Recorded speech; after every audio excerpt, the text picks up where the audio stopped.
Quand on parle de science, on a tous déjà entendu des phrases du genre « Mais à quoi ça va nous servir ça ?»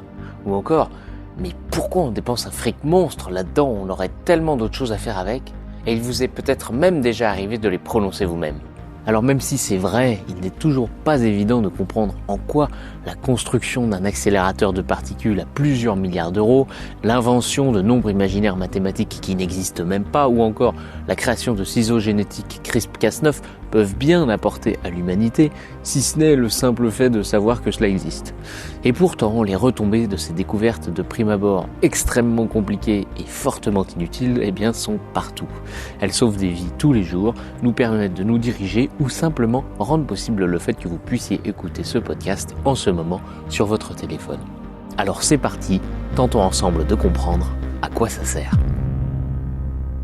Bonjour à tous, c'est avec plaisir que nous vous retrouvons pour ce nouvel épisode de Mais à quoi ça sert, après une petite pause qui s'est avérée plus longue que prévu malheureusement et qui s'est un peu prolongée, mais l'important c'est que nous sommes de retour avec de nouveaux épisodes qui vont arriver sur plein de sujets, de la physique à la spintronique en passant par la supraconductivité, mais aujourd'hui nous allons nous intéresser pour ce premier épisode de cette nouvelle saison à la biologie, et donc je vous propose d'explorer aujourd'hui le domaine du génie génétique.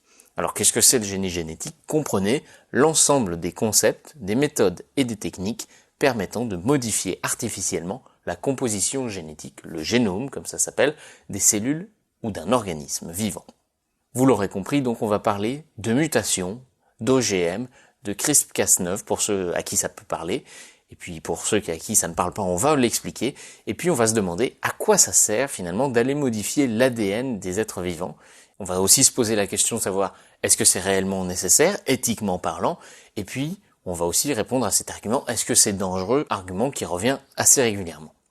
Vous allez donc découvrir que non seulement ces domaines de recherche sont à l'aube de débouchés immenses, qui, dans quelques années peut-être, vont révolutionner la médecine, les traitements des cancers aux maladies génétiques, mais également permettra de relever des défis climatiques, mais pas besoin de parler de ces avancées au futur, car les débouchés du génie génétique sont déjà présents partout. Si vous prenez de l'insuline par exemple, ou d'autres hormones, sachez qu'elles peuvent être produites en masse à grande échelle grâce au génie génétique. Et pour aborder ce vaste sujet, donc, vous l'aurez compris, nous retrouvons David Schneider, que nous avions déjà interviewé dans l'épisode sur l'étude des insectes et plus particulièrement des fourmis. Je vous invite à l'écouter si ce n'est pas déjà le cas. Bonjour David. Bonjour Maxence, merci de m'inviter de nouveau. Alors une fois n'est pas coutume, vous l'aurez compris, il faut revenir dans le passé pour comprendre comment nous en sommes arrivés là. Tout commence en 1865. Passionné de sciences naturelles, c'est le moine autrichien Gregor Mendel, un jardinier qui va faire les premières découvertes concernant la génétique, tout simplement dans le jardin de la cour de son monastère. Il décide de travailler sur des pois, des graines de pois comestibles, présentant 7 caractères différents. La forme, la couleur de la graine, la couleur de l'enveloppe, etc. En tout cas, chacun de ces traits peuvent se trouver dans seulement 2 formes qui sont très différentes et très distinctes. Par exemple, les fleurs vont être violettes ou blanches. Et là, en croisant les espèces, en les pollinisant différemment, il va découvrir certains phénomènes étranges. Par exemple, remettez-vous dans le contexte de l'époque, si vous faites un croisement entre la plante produisant des fleurs blanches et la plante produisant des fleurs violettes, quelqu'un qui n'a aucune connaissance de la génétique à cette époque-là pourrait intuiter que la plante, enfant, produira des fleurs mauve pastel, un mélange entre le violet et le blanc. Non, vous le savez sans doute, les plantes enfants produisent toutes des fleurs violettes. Sauf que ces fleurs violettes, dans le cas où on les recroise ensemble, on les repollinise ensemble, là il y aura à nouveau des fleurs blanches dans un ratio une plante à fleurs blanches pour 3 plantes à fleurs violettes. La caractéristique de la fleur blanche saute une génération. Dans ces expériences, il va donc comprendre que l'information des 2 plantes se mélange, mais qu'un seul des traits hérités des 2 parents est exprimé selon s'il est plus fort ou plus faible. Donc on va appeler ça dominant ou récessif. Et donc à partir de ces expériences, il publie en 1866 un article où il va énoncer les premières lois de la transmission de certains caractères héréditaires. Cet article est donc envoyé aux scientifiques des 4 coins du monde, et malheureusement, les réactions vont être très mitigées, voire totalement inexistantes. Et ce n'est qu'en 1907 que son article fut reconnu et traduit dans plusieurs langues, dont le français. Et ce qui est intéressant, c'est qu'au cours de ce cheminement historique, dont on va continuer le fil, vous allez remarquer que À la différence de la physique, là où notamment on a des grands noms de la science qui vont laisser leur empreinte, comme Einstein, comme Newton, comme Bohr, comme des grands noms de la physique, eh bien ici on a une multitude de petites étapes de scientifiques beaucoup moins connus qui collectivement vont arriver à des découvertes progressivement de plus en plus complexes. D'abord, il faudra attendre le début du XXe siècle seulement pour que les travaux de Mendel soient vraiment pris au sérieux et qu'on s'y intéresse comme je vous l'ai dit. En 1902, Walter Sutton, par exemple, observe pour la première fois une méiose. Alors qu'est-ce que c'est une méiose? C'est tout simplement lorsque les cellules se divisent en deux. Et donc dans le noyau, au moment de cette méiose, il observe pour la première fois les chromosomes. Vous savez, ce sont ces petits bâtonnets qui vont par paire avec la paire fameuse XXXY. Et donc il observe ces cellules se diviser et il observe comment elles se divisent et comment ces chromosomes sont répartis. Et il s'aperçoit que de la façon dont se divisent les cellules, les théories de comment se transmettre l'information de Mendel collent tout à fait à la façon dont se divisent les cellules. Et donc il va émettre l'hypothèse selon laquelle ces chromosomes sont les supports de l'hérédité, théorie donc qui s'avéra vraie. Et puis on peut citer également les travaux de Morgan en 1910 sur la mouche drosophile, qui est une mouche qui se reproduit facilement, c'est pour ça qu'elle est beaucoup utilisée, et qui va permettre de comprendre que l'hérédité est due à la transmission de particules des parents à l'enfant, qu'il va appeler gènes. Et donc il va émettre l'hypothèse que ces gènes sont eux-mêmes en fait disposés sur les chromosomes découverts par Sutton. Alors David, pour commencer, qu'est-ce que ça signifie tout ce vocabulaire? On a parlé d'hérédité, de gènes dominants, de gènes récessifs. Est-ce que tu peux nous présenter, nous expliquer un petit peu l'étendue des connaissances à cette époque de l'hérédité, et puis de ce qui fait le support de l'information, de quoi il est constitué? Et puis une question qui peut paraître pertinente pour ceux qui vont nous écouter, c'est comment est-ce qu'à partir de simples expériences sur des pois ou des mouches, ces scientifiques à cette époque vont arriver à de telles conclusions? Eh bien, pour faire simple, prenons notre cas à nous, les humains.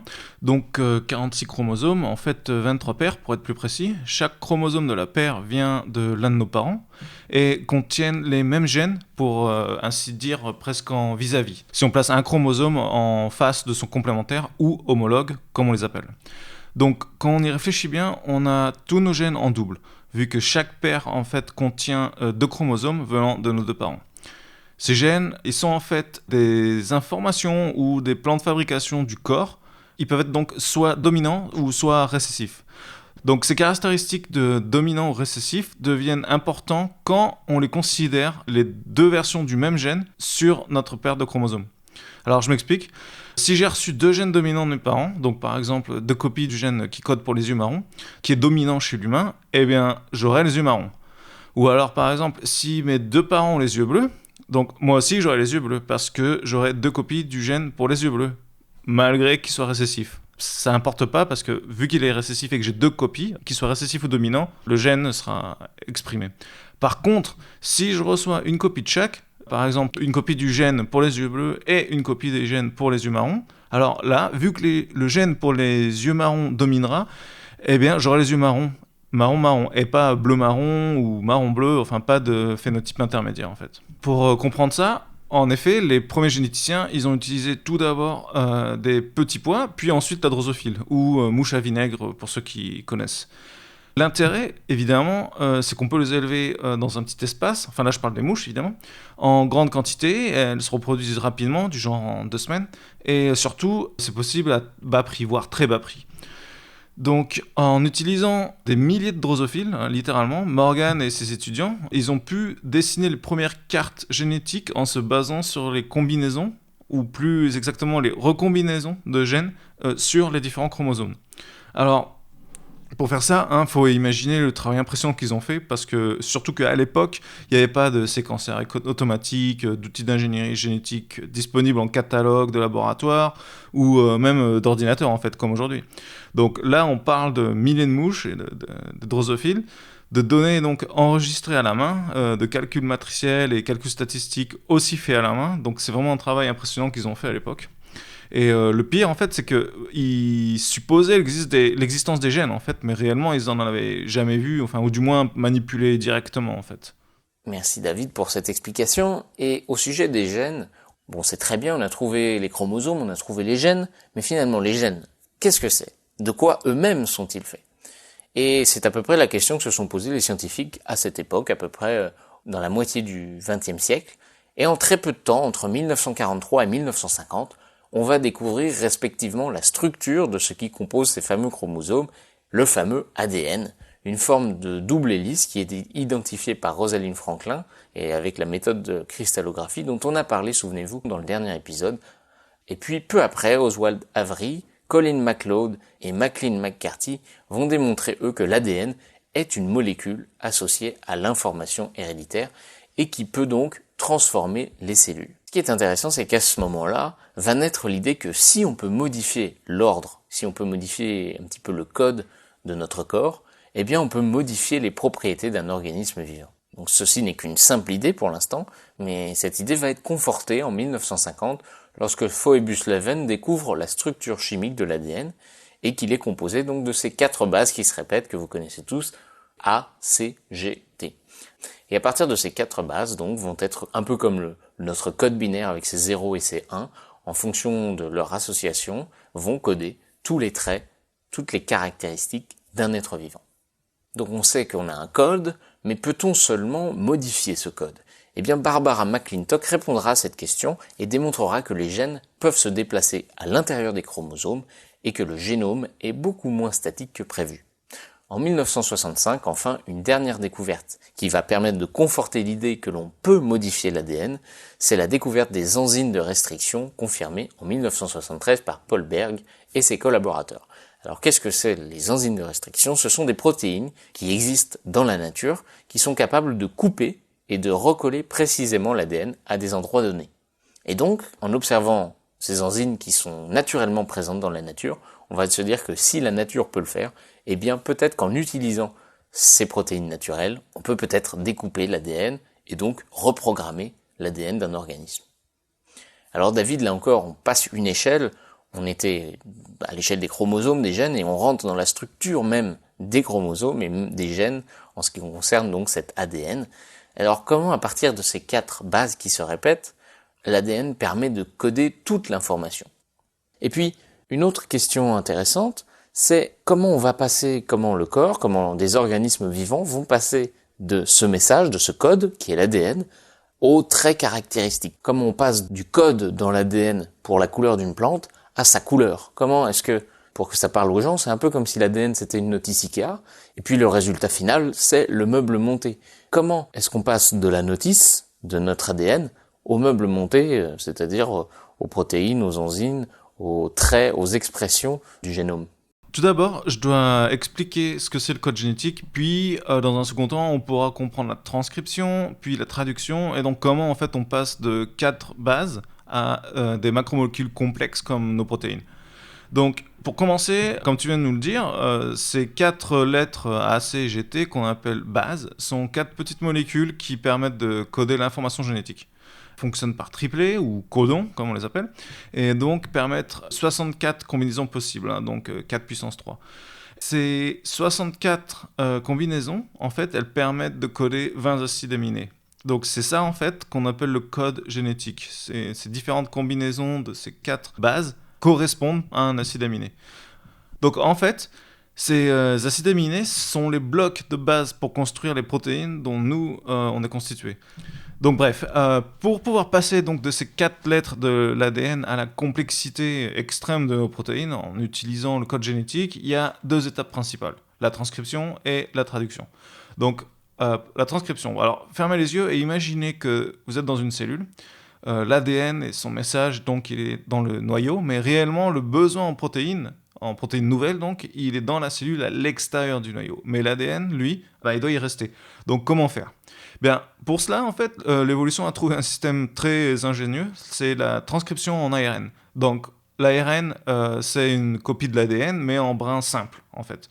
Elle permet de transporter le message de l'ADN du noyau vers la cellule. Et c'est pour ça qu'aussi qu'on parle d'ARN messager. En fait, ce processus, c'est ce qu'on appelle transcription. Et une fois que ce ARN messager, en fait, il se trouve dans la cellule, ou le cytoplasme, c'est le nom du milieu cellulaire autour du noyau. Donc, ce brin d'ARN messager, il est directement pris en charge par ce qu'on appelle des ribosomes. Et ce sont en fait des complexes moléculaires qui sont constitués de protéines, mais aussi d'ARN d'ailleurs, à l'intérieur. Et ces ribosomes, en fait, ils se clipsent littéralement sur l'ARN messager et pour lire, entre guillemets, et appliquer le code génétique. C'est-à-dire, en fait, sur la base de l'ARN messager, il va assembler les acides aminés libres qui sont dans le cytoplasme en une séquence protéique courte, qu'on appelle aussi peptides. Et ces mêmes peptides, ils vont être assemblés en protéines plus grandes et plus complexes dans un second temps. Alors, évidemment, tout l'ADN n'est pas traduit à chaque fois et constamment. La transcription, elle est régulée et elle se fait à l'aide de facteurs de transcription qui sont en fait des protéines qui cherchent un site spécifique sur l'ADN. Et on a aussi des insuleurs qui bloquent l'accès aux facteurs de transcription. On a des promoteurs qui boostent la transcription, ou des amplificateurs qui font qu'on a plus de copies. Et tout cela, en fait, c'est en fonction de la demande de la cellule, de l'organe ou du corps en général. Non ? Il y a tout un tas de signaux qui permettent l'activation de ces facteurs de transcription. Et donc, en fait, c'est là que le généticien, en fait, il rentre un peu en jeu. Parce que juste avant, en fait, tu mentionnais les enzymes de restriction. Eh ben, ça, c'est un outil parfait pour commencer à éditer le génome, vu que ces enzymes, donc, qui vont couper l'ADN à un site précis, ou plus ou moins précis, ça dépend lesquels, va en fait permettre d'insérer ou supprimer un gène. Au jour d'aujourd'hui, le généticien, il a des catalogues entiers de ces enzymes de restriction à sa disposition pour travailler en fait avec un plus grand spectre d'organismes. Et une fois, effectivement, comme l'a dit David, que les scientifiques vont trouver les mécanismes qui permettent de passer de l'ADN à l'expression de ce code, de la notice au meuble, et donc les scientifiques vont se mettre en tête de modifier l'expression d'ADN d'un organisme, une plante par exemple, en y ajoutant le fragment d'ADN d'un autre organisme, d'une autre plante, afin de pouvoir en faire bénéficier le nouvel organisme d'une propriété qui nous intéresse, c'est-à-dire par exemple la résistance d'une certaine plante à un insecte, et bien pouvoir identifier le gène codant pour cette résistance et le transférer à la nouvelle plante. Mais la question c'est comment le faire, passer de la théorie à la pratique. Et il y a deux grandes techniques qui existent aujourd'hui encore. La plus ancienne s'appelle la transgénèse. Vous allez très vite comprendre, dans les années 70, les scientifiques cherchent un moyen d'insérer un brin d'ADN dans une cellule, mais sans en modifier le génome. C'est-à-dire que ce brin d'ADN, on ne va pas l'insérer dans un chromosome, on ne va pas l'insérer directement dans l'ADN de la cellule.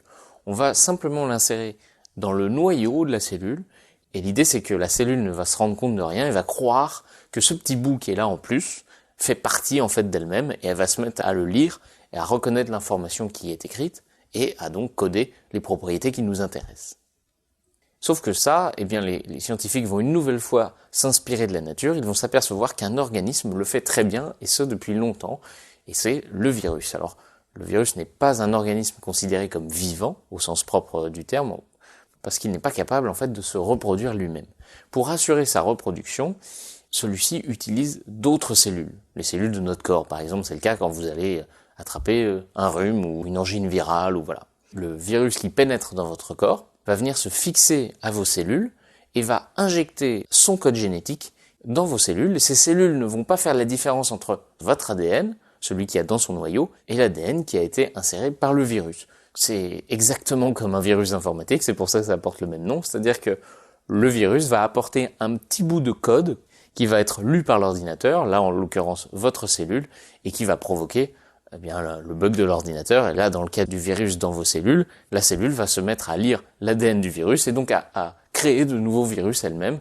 Les scientifiques vont tenter donc de reproduire la même chose, mais ils vont se servir un peu de souches de virus comme cheval de Troie, c'est-à-dire que grâce à des virus qu'ils vont modifier en laboratoire, qui à la place de transmettre leur code génétique, vont transmettre des séquences d'ADN bien spécifiques que les scientifiques auront programmées à l'avance, et donc ces séquences particulières s'appellent des plasmides.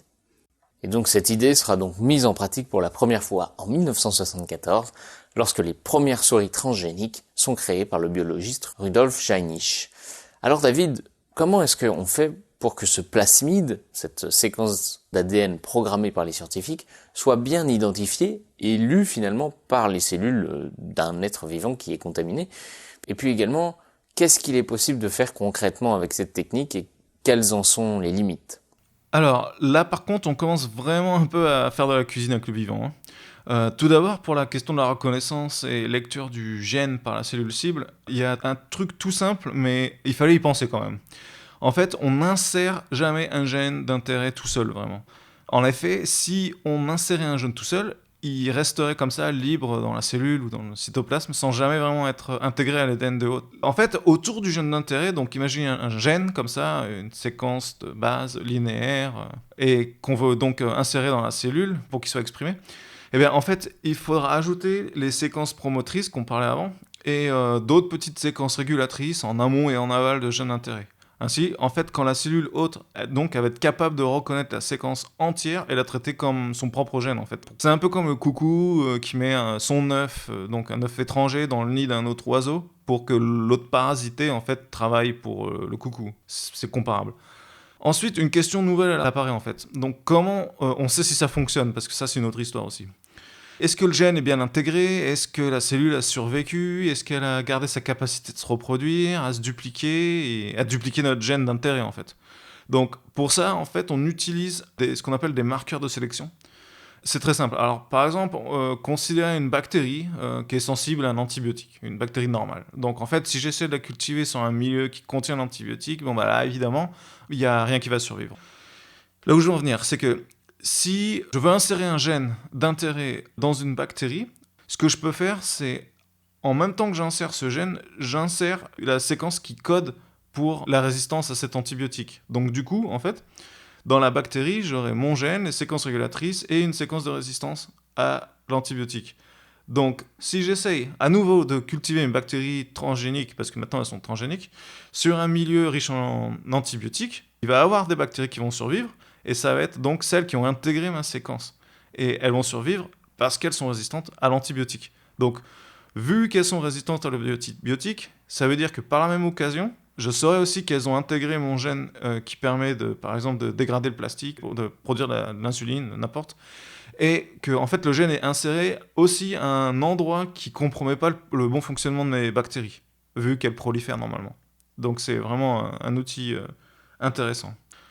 Alors bon, pour insérer des gènes dans une bactérie, en général on utilise des virus, et si on veut éditer un génome de plante, on utilise des bactéries ou aussi des virus. Parfois ça dépend un peu du travail qu'on a à faire. Et le concept de base, donc comme j'ai dit avant, c'est qu'on utilise toujours des accompagnatrices sur un plasmide. Un plasmide, c'est un petit brin d'ADN circulaire. En fait, on les utilise parce qu'ils sont plus faciles à manipuler qu'un brin ouvert, en fait. Mais ça, c'est un dé de cuisine, en fait. Alors donc, avec cette technologie, on peut insérer toute une gamme de gènes différents, comme des gènes de résistance aux herbicides ou aux maladies, ou des gènes qui permettent aux bactéries de sécréter de l'insuline, etc. Par contre, le problème, c'est que c'est très approximatif.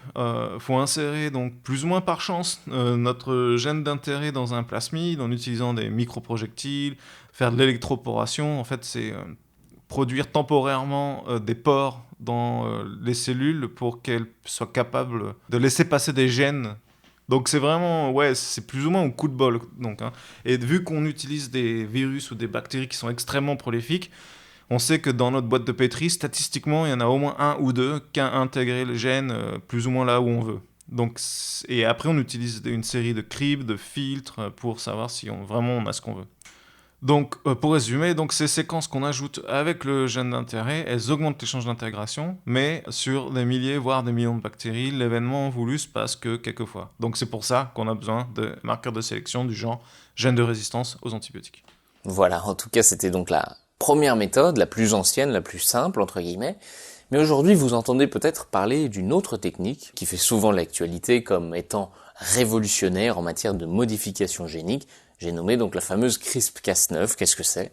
Eh bien en fait tout ça est rendu possible grâce à la seconde grande méthode que je vais vous expliquer de modification génétique qui s'appelle la nucléase programmable. En fait derrière ce nom un peu mystérieux c'est très simple et là encore on va tout vous expliquer. En fait il s'agit d'un mécanisme naturel de réparation de l'ADN, la nature est bien faite, qui a été découvert dans les années 90. En fait dans le noyau de nos cellules, il peut arriver à cause d'agents pathogènes, de radiation, plein de phénomènes, qu'un brin d'ADN casse. Alors c'est pas très grave, dans ce cas-là, la nature est très bien faite, la cellule va chercher à réparer ce brin. Et donc qu'est-ce qu'elle va faire? Elle va chercher à recoller et recréer la séquence qui a été détruite, en copiant sur un brin d'ADN intact. En fait, la cellule va chercher une copie identique de ce gène qui a été cassé, qui a été endommagé, pour avoir une copie sur laquelle elle peut recopier pour reconstituer l'endroit qui a été endommagé par la cassure. Et cette méthode, eh bien, elle a été nommée la recombinaison homologue. Alors David, est-ce que brièvement tu peux un peu nous éclairer sur ce phénomène de réparation du vivant qui est assez extraordinaire quand même? Oui, bien sûr. En fait, l'ADN se casse tout le temps et se répare tout le temps. Donc c'est pour ça qu'on a des mécanismes intracellulaires qui utilisent le fait qu'il y a 2 copies de chaque gène dans le noyau de nos cellules. Et comme on en parlait avant, justement, on a 23 paires de chromosomes homologues. Donc si un dégât a été causé sur l'un des chromosomes, les enzymes nucléaires ou du noyau utilisent le brin intact ou témoin, ou on dit aussi donneur, qui est sur l'autre chromosome sain pour réparer la cassure du brin endommagé. Et vous allez voir que tout va s'enchaîner, parce que là où les scientifiques sont astucieux, c'est qu'ils vont se dire, dans cette cellule en question, si la partie coupée, cassée de l'ADN va être reconstituée grâce à un autre brin témoin, qui va servir d'exemple de secours. C'est à ce moment-là de ce mécanisme qu'on peut essayer d'intervenir et d'insérer dans cette cassure l'ADN qu'on veut. Et oui, parce qu'en fait, il suffirait d'introduire dans cette cellule, avec le brin d'ADN cassé, un ADN témoin, un ADN d'exemple sur lequel elle va pouvoir recopier, sauf que cet ADN, eh bien, il aura été au préalable modifié par les scientifiques en comportant la séquence très spécifique qu'on veut y introduire. Et donc, de cette façon, quand la cellule va souhaiter reconstituer son brin qui est endommagé, elle va se mettre donc à recopier la séquence qui a été insérée à l'identique en croyant que c'est une copie d'origine sur laquelle elle peut prendre exemple, et par la même occasion, elle va reconstituer le nouveau gène que les scientifiques y auront introduit. Créer une séquence ADN artificielle de toutes pièces avec tout ce qu'on y veut dedans, ça on sait faire.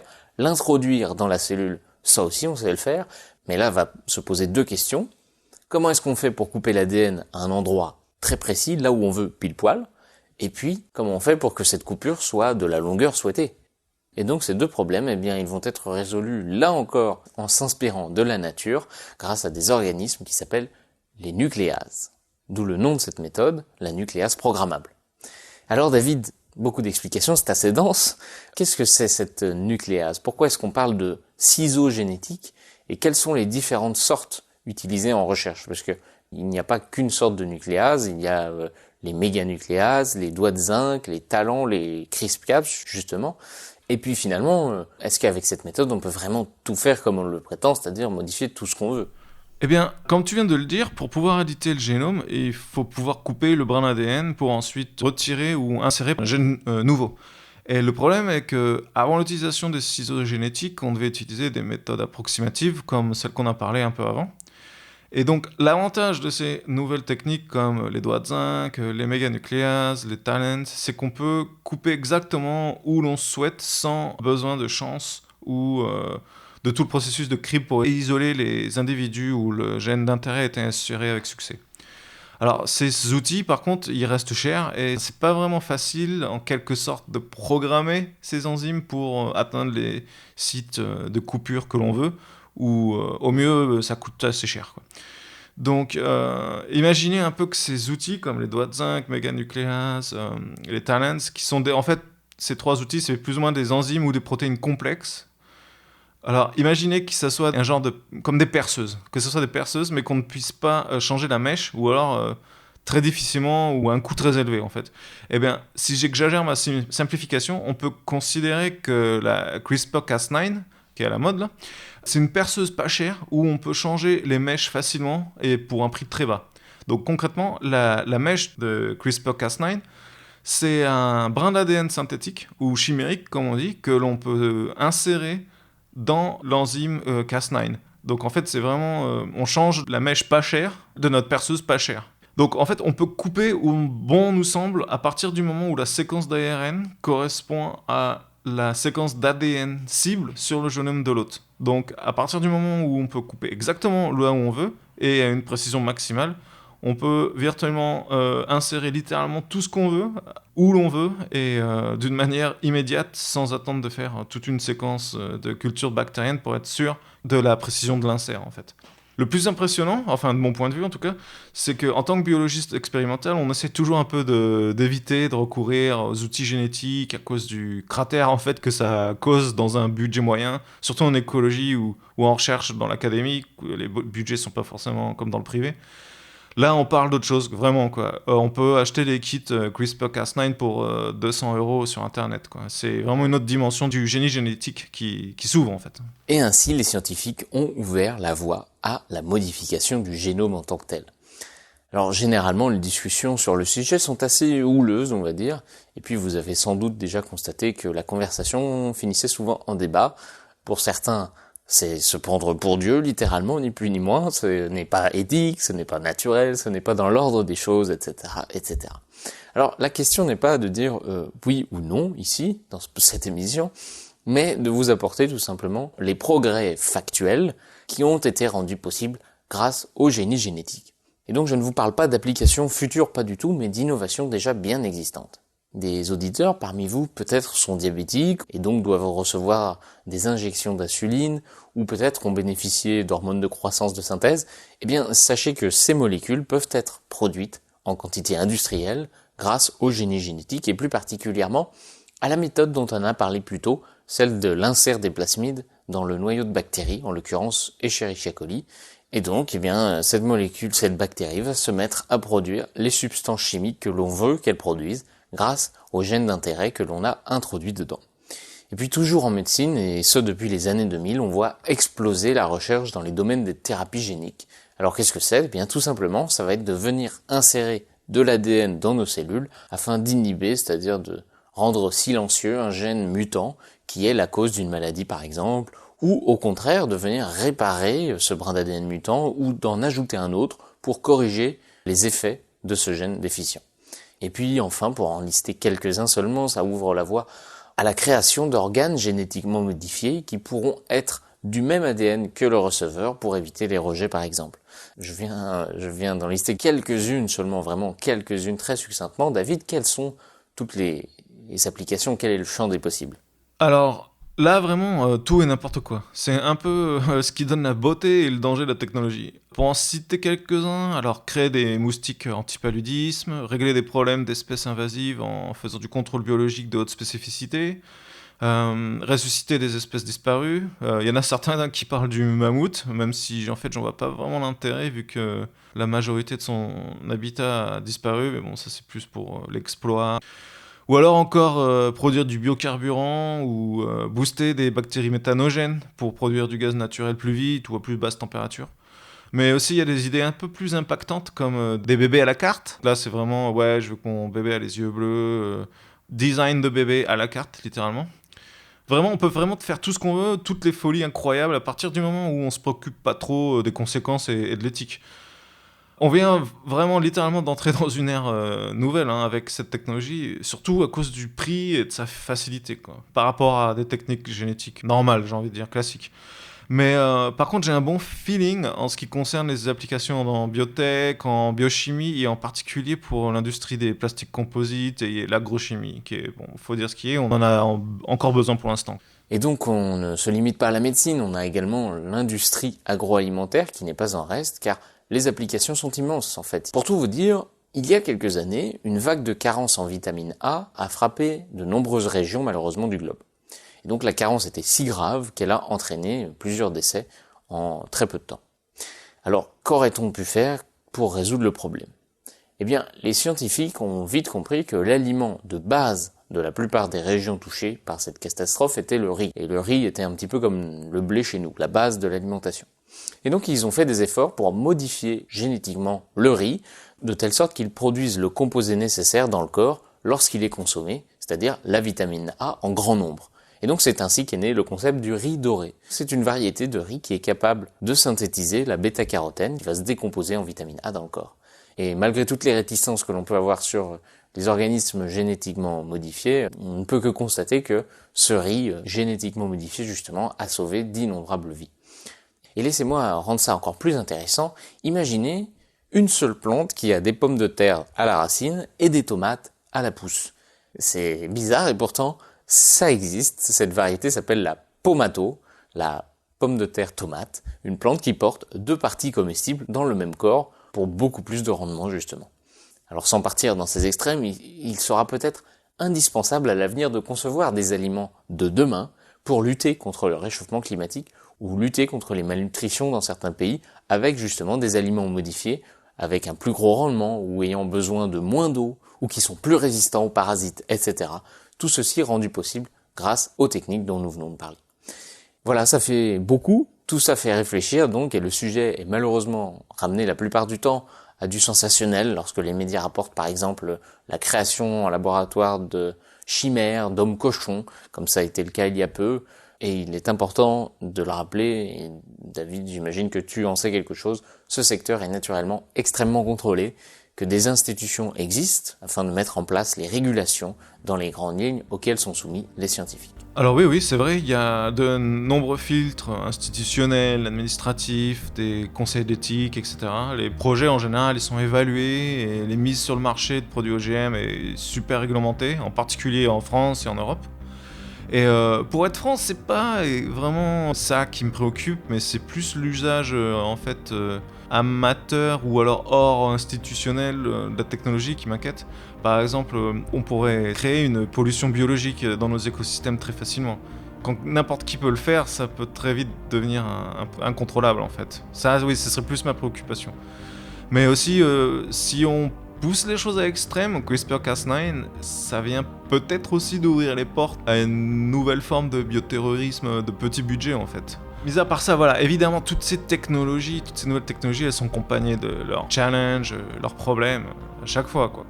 Un aspect qui est moins considéré, qui m'inspire beaucoup plus d'espoir, en fait, c'est que grâce à son prix bas, en fait, cet outil, il pourra permettre d'offrir des soins, proposer des solutions aux pays en voie de développement, qui en général, qui sont un peu ignorés par l'industrie pharmaceutique, médicale et tout ça, vu que leur population, en fait, elle n'a pas vraiment les moyens de payer certains médicaments.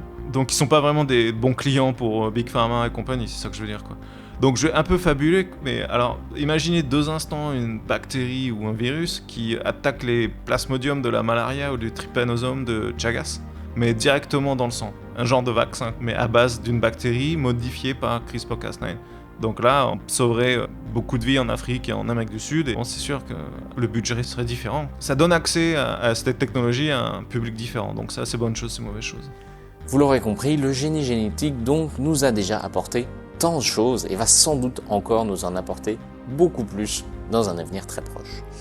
Voilà, on espère que vous comprenez mieux maintenant tout l'intérêt de recherche à contrôler, à interagir avec l'information génétique, le comprendre et le manipuler. Merci beaucoup David de tes lumières sur ce sujet plus que passionnant. Merci beaucoup et comme d'habitude ça m'a bien fait plaisir. Voilà, c'est tout pour cet épisode. Comme d'habitude, n'hésitez pas à laisser une review, un commentaire, ça nous fera très plaisir. Et puis, en attendant, vous pouvez aller écouter l'autre émission de Ripley Media, Poussière d'étoiles. À très bientôt dans le prochain épisode de Mais à quoi ça sert, où cette fois-ci nous repartirons du côté de la physique et nous parlerons des semi-conducteurs.